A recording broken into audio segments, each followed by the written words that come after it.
Tu vois Désiré, on sait que t'es doué. Tout le monde l'a vu la saison dernière, tout le monde a capté quelle était ta vibe, tout le monde a vu à quel point t'étais un joueur de génie et à quel point tu étais bien nommé, Désiré Doué. Et à un moment donné, il faudrait peut-être lâcher ce ballon, tu crois pas? Il faudrait peut-être que tu réapprennes un peu les bases que t'as appris Luis Enrique la saison dernière, à savoir grandir le terrain, ce qui veut dire que tu peux être protagoniste d'un match sans vouloir absolument avoir le ballon dans les pieds et surtout tricoter avec le ballon. La saison dernière, Désiré Doué a mis 3 mois pour être véritablement considéré par Luis Enrique comme un joueur qui pouvait impacter les matchs parce que justement il avait beaucoup de mal avec son jeu, son ballon. Et cette saison, j'ai l'impression que malheureusement nous sommes repartis sur les mêmes bases. Sur les 4 matchs qu'a joué le Paris Saint-Germain depuis le début de saison, chaque fois Désiré Doué a eu ces petites phases où il va s'enfermer tout seul, perdant le ballon à 1 contre 3 ou contre 4 parce qu'il ne la donne pas avant. Soit il décide de ne pas envoyer ses attaquants ou ses latéraux en profondeur, soit il décide de forcer avec des dribbles pour pouvoir faire la différence, alors qu'encore une fois on est sur un joueur qui n'est pas en jambes puisqu'il n'a pas fait de préparation. Le talent il l'a, c'est sûr et certain, on l'a vu la saison dernière, c'est un joueur qui gagnera énormément de trophées individuels et surtout qui a la personnalité qu'il faut pour rebondir sur ce début de saison un peu mitigé. Mais par contre, qu'est-ce que c'est frustrant de le voir perdre un nombre incalculable de ballons,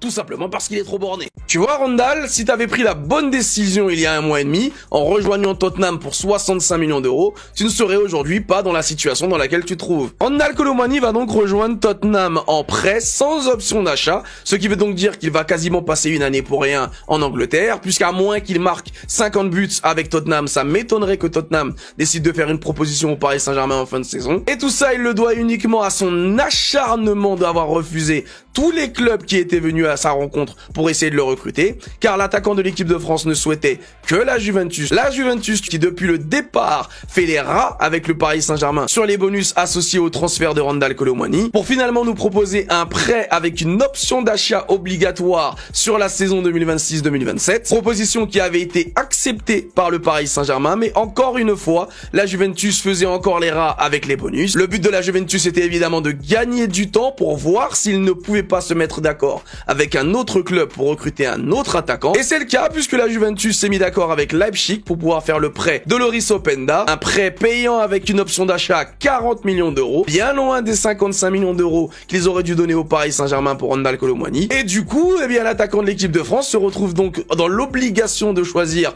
entre Aston Villa et Tottenham. Et visiblement, ce serait Tottenham qui aurait pris de l'avance, mais vu la situation actuelle, il n'aura donc pas de garantie sur son avenir, ne sachant pas ce qui va advenir de lui à la fin de la saison prochaine. Aïe!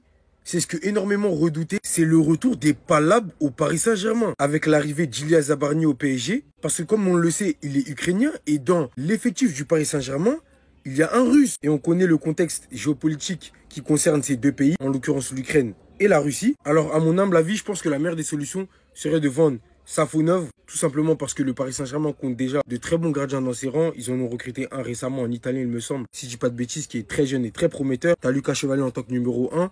Mais les gars, parce que moi, le truc que je sens arriver, c'est ce qui s'est passé avec l'Olympique de Marseille, dans un contexte différent. Là, ça touche à la politique, ça touche aux convictions. C'est différent, les gars. J'ai pas envie de voir le Paris Saint-Germain se décomposer de l'intérieur, hein. Pas comme ça en tout cas. De la même manière qu'avec l'OM, encore l'OM c'était une embrouille qui avait rien à voir avec de la politique. Là les gars, quand ça touche à la politique, c'est autre chose. On sait très bien que c'est du sérieux de part et d'autre et aucun des deux joueurs ne rigolera avec ça en fait. Et j'ai pas envie de voir dans les journaux des embrouilles évitables, on peut le dire, entre ces deux joueurs qui sont Matvei Safonov et Ilya Zabarny. En espérant bien évidemment que ça prendra pas d'autres proportions parce que ça peut devenir n'importe quoi très rapidement les gars. Et le Paris Saint-Germain est désormais un grand club et ce genre de choses, on doit les éviter. Restez sobre, abonnez-vous les concentrants. Bradley Barcola, João Neves, Fabian Ruiz, Vitinha et Lucas Chevalier. C'est les 5 joueurs que j'ai choisis pour cette saison. Et les gars, si ces 5 joueurs performent, le Paris Saint-Germain vont être inarrêtables. Les frérots, deuxième partie de la prédiction 2025 du Paris Saint-Germain. La première partie vous a plu. La deuxième partie, les gars, ça va être du cas par cas. Là, on aurait pu parler d'Ousmane Dembélé, Achraf Hakimi, d'autres joueurs. Mais pour moi, ces 5 joueurs seront la clé du Paris Saint-Germain cette saison. On va commencer par Bradley Barcola. Pourquoi Bradley Barcola? Parce que c'est un joueur qui se crée énormément d'actions. On sait qu'Ousmane Dembélé sera sûrement ballon d'or. Les yeux seront rivés sur lui. Bradley Barcola, comme j'ai dit, il se crée beaucoup d'actions. Et son seul petit souci, c'est sa réflexion devant les buts. Les gars, si Barcola, sur ces 2-3 actions par match, il commence à en planter 1 ou 2, il va devenir inarrêtable. On connaît sa capacité à faire des passes D. Maintenant, on attend vraiment cette capacité à marquer des buts. En championnat, il arrive à le faire, mais c'est surtout en Champions League dans des gros matchs. S'il arrive à débloquer cette case, les gars, il va devenir tout simplement inarrêtable. Et pour moi, je vous dis, il va faire une très très grosse saison. Ensuite, je vais enchaîner par le trio Vitinha, Fabian Ruiz, João Neves. Ils ont été exceptionnels sur la saison 2024-2025 et je pense qu'ils ont encore une marge de progression. On a vu que Fabian Ruiz, il a fait une interview avec Téléfoot. Il a dit qu'il était à la forme de sa vie. Vitinha, on a vu sur les 2 dernières saisons, il était incroyable et il a encore une marge de progression. Facteur X, c'est João Neves, les frérots. Parce qu'on sait que Fabian Ruiz, c'est le gars de l'équilibre. Vitinha, c'est le gars dans la création. Et João Neves, c'est le gars box-to-box. Voilà, qui est capable de défendre, capable de récupérer beaucoup de ballons et surtout capable de se projeter. Et comme il l'a montré ce week-end, il est capable de marquer. S'il arrive à débloquer cette capacité, les gars, le Paris Saint-Germain, ça va être difficile de les arrêter. Avec nos attaquants qui sont prolifiques et des milieux de terrain, on sait que Fabian, il est capable de marquer, Vitinha aussi, João Neves, il est capable aussi de marquer. Les gars, le Paris Saint-Germain, ça va être très difficile de les arrêter, les gars. Très, très difficile. Du coup, João Neves, il aura vraiment un rôle à jouer très important. Et les 2 autres aussi. Si les 3 sont en forme, le Paris Saint-Germain va performer. Et le dernier, c'est Lucas Chevalier. Il passe derrière Donnarumma. On a vu Donnarumma, comment il a été utile la saison dernière. Du coup, il aura un rôle clé la saison prochaine. On l'a vu sur ce début de saison. Il a fait des arrêts de pénalty, il y a des petites erreurs, mais voilà, il est sur une grosse marge de progression. On voit que balle au pied, il est plutôt à l'aise, il est capable de casser des lignes, voilà, capable de lancer des balles en profondeur, capable d'être précis. Lucas Chevalier, il va progresser au fil de la saison. Et les gars, comme je vous ai dit, si il fait des prouesses comme il a fait avec Lille la saison dernière, parce qu'en Ligue des Champions, il avait été exceptionnel et c'est pour ça qu'il est nominé au trophée Yashin cette saison en étant à Lille, il ne faut pas l'oublier. Les gars, s'il arrive à performer comme ça va être une dinguerie. Surtout que la défense s'est renforcée et on va être plus fort défensivement. Ça veut dire qu'il aura très peu d'arrêts à faire dans le match. Il va falloir être très bon dans ces très peu d'arrêts. Ça ne vous a pas échappé, hier soir, João Neves a inscrit le premier triplé de sa carrière. À 20 ans, celui qui n'est aujourd'hui pas considéré comme un potentiel gagnant pour le Golden Boy, bien que ses performances soient quasi toutes de très haut niveau, avec une régularité complètement folle pour son âge, João Neves s'est imposé en seulement une seule saison au Paris Saint-Germain, comme un élément indispensable du milieu de terrain et comme l'un des hommes de base de Luis Enrique, expulsé lors de la finale de la Coupe du Monde des clubs pour avoir tiré les cheveux à l'Espagnol Cucurella, pratiquement la seule fausse note de sa saison dernière. En dehors de ça, João Neves a affiché un niveau de performance exceptionnel. Et pour sa reprise, donc pour son 2e match de Ligue 1, il a envoyé un triplé avec 2 bicyclettes et une superbe frappe de l'extérieur de la surface de réparation face à une équipe de Toulouse qui n'a jamais su comment gérer ce joueur et dont justement le stadium de Toulouse était un match vraiment particulier pour lui, car il faut se rappeler qu'il a perdu sa maman justement quelques jours avant un match face à Toulouse au stadium avec son club de Benfica. Ces larmes à la fin du match qui s'était soldé par un 0-0 avaient ému le monde du football à l'époque. Et pour ses retrouvailles donc avec ce stade, João Neves a tout simplement brillé de mille feux. Et si après ce triplé, mais surtout après ce match, la plupart des supporters sont heureux d'avoir João Neves au sein de l'effectif parisien, rappelez-vous, mettez-vous à genoux et sucez Luis Campos. Il y a quand même des gens qui m'avaient reproché cette phrase. Eh bien, Luis Enrique, lui, n'est pas à 100% satisfait. Il estime que João Neves peut en faire encore plus. Le coach espagnol souhaite le pousser davantage dans ses retranchements pour pouvoir permettre au potentiel du Portugais d'exploser encore plus cette saison. Alors Luis Enrique ne se trompe quasiment jamais sur ses joueurs. S'il estime que João Neves peut faire plus, eh bien je le suis à 100%. Mais en tout cas, j'ai très hâte de voir ce que Luis Enrique va nous faire avec ce joueur sur les prochaines années, car je le répète, João Neves va donner ses meilleures saisons au Paris Saint-Germain, et rien que ça, c'est déjà exceptionnel. Je vois aujourd'hui 4 joueurs. La saison du Paris Saint-Germain s'annonce explosive. Zabarni vient de faire une interview dans le journal L'Équipe et le moins que l'on puisse dire, c'est que sa relation avec Safonov s'annonce un petit peu compliquée, je vous explique.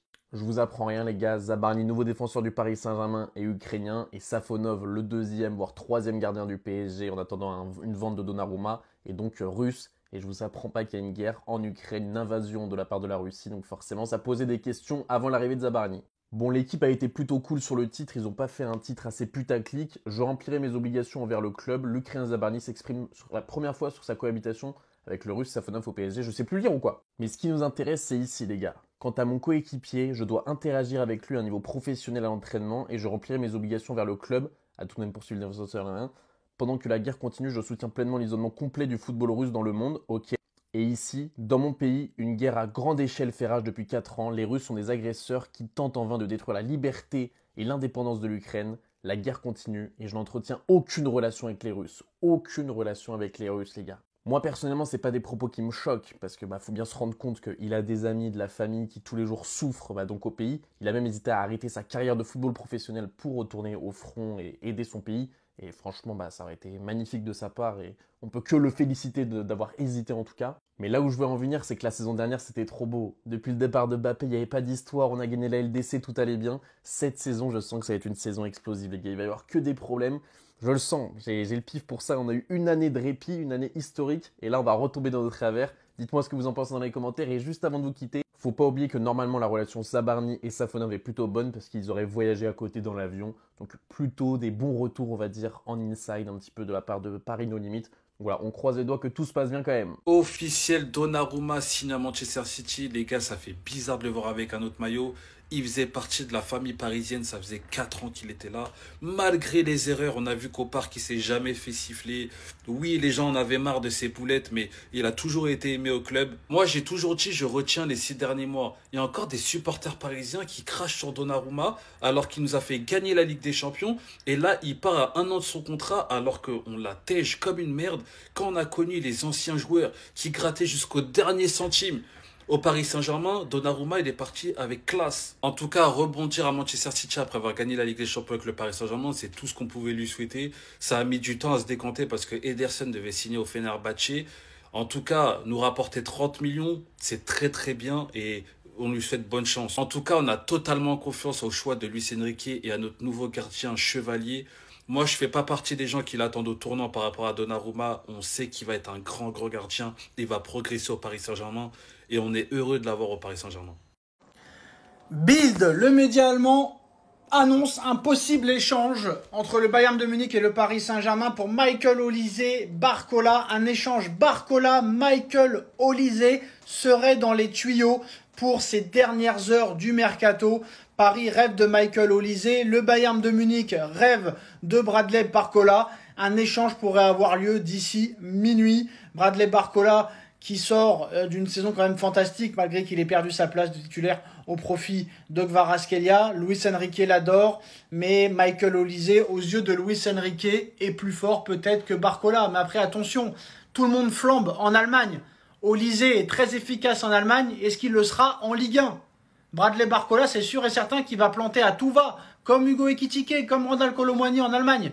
Comme Michael Olise, quand ils arrivent en Allemagne, ils te mettent 50 buts dans la saison. Quand ils arrivent en Ligue 1, c'est plus la même chose, c'est beaucoup plus fermé, c'est beaucoup plus... voilà, ça pose le camion, l'avion, c'est des blocs bas. Et en Allemagne, c'est pas le cas. Donc c'est sûr que Barcola, il marquera beaucoup de buts en Allemagne. Mais est-ce que Olise marquera le même nombre de buts en Allemagne qu'en Ligue 1 ? Je sais pas. En tout cas, échange Barcola, Michael Olise d'ici minuit. C'est ce qu'annonce Bild. C'est une possibilité. André Santos pourrait rejoindre le Paris Saint-Germain dans les toutes dernières minutes du mercato. Le Paris Saint-Germain pourrait faire une offre de 35 millions d'euros à Chelsea.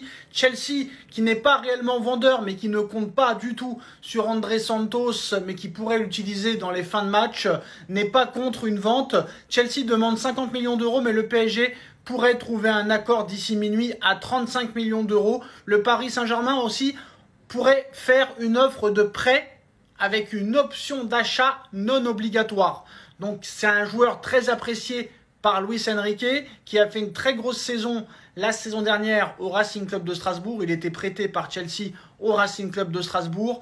Il a tapé dans l'œil de Luis Enrique la saison dernière. Il est dans les petits papiers de Luis Enrique depuis le début du mercato. Mais voilà, ce n'était pas une priorité. Sachant que là, il y a peut-être, on va dire, quelque chose à saisir. Paris pourrait faire une offre de 35 millions et André Santos pourrait rejoindre le Paris Saint-Germain, soit dans le cas d'un transfert sec ou d'un prêt avec option d'achat non obligatoire. Kubo au Paris Saint-Germain pour 70 millions d'euros. Le Paris Saint-Germain craque pour Kubo, l'ancien joueur du Real Madrid qui souhaite quitter la Real Sociedad. Le profil est très apprécié par Luis Enrique et Kubo pourrait rejoindre le Paris Saint-Germain d'ici minuit, star japonaise. Il pourrait venir remplacer Kang In Lee qui est sur le départ, qui pourrait rejoindre Nottingham Forest. Franchement, faire partir Kang In Lee pour faire venir Kubo, je vois pas trop l'intérêt, je vois pas trop le sens. Pour moi, ça n'a pas réellement de sens, mais en tout cas, le PSG a craqué pour cette star japonaise. La Real Sociedad en demande 70 millions d'euros, mais Paris pourrait faire baisser le prix dans les prochaines heures. C'est un joueur qui a fait une saison correcte la saison dernière avec 7 buts et 6 passes décisifs, mais il a joué les matchs titulaires toute la saison, contrairement à Kang In Lee. Après Kang In Lee, il a disparu de la circulation, on ne sait pas pourquoi, mais en tout cas, Kubo pourrait rejoindre le Paris Saint-Germain d'ici minuit ce soir.